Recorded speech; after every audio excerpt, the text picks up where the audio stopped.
Angerona was a most ancient Italic goddess.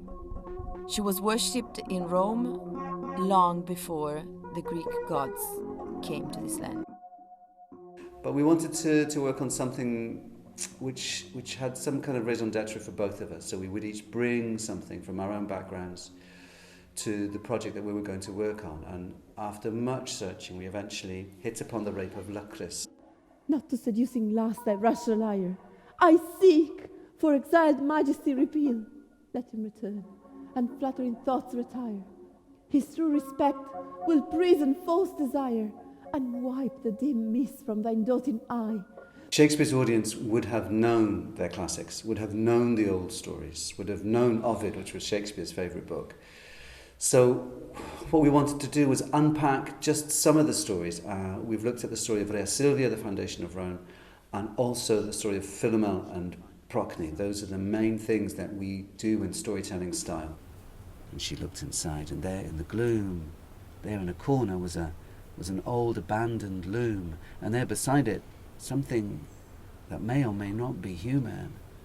And she looked more closely and saw that this thing was slowly looking up at her. We have decided that to put together two such different styles as storytelling and Shakespeare theatre and make it work, the only way to do so was to be 100% true to both styles and both arts. Therefore, the storytelling part of the show are 100% non-scripted. We improvise the text each and every time in front of the audience, and there is not one word in writing. But on the other end, the Shakespeare part, the bits of the actual rape of Lucrece that we inserted in the show, they are performed in a Shakespearean style. Afflict him in his bed with bedrid groans. Let there be chance, pitiful mischances, to make him moan, but pity not his moan. The topic is basically violence against women and justice, social justice.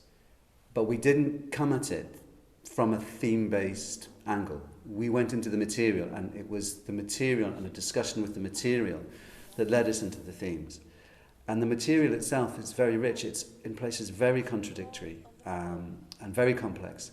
And to a large extent, what we do is we just let the stories speak for themselves.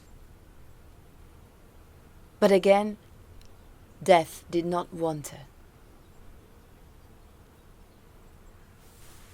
And one day, she lifted her head and she looked around.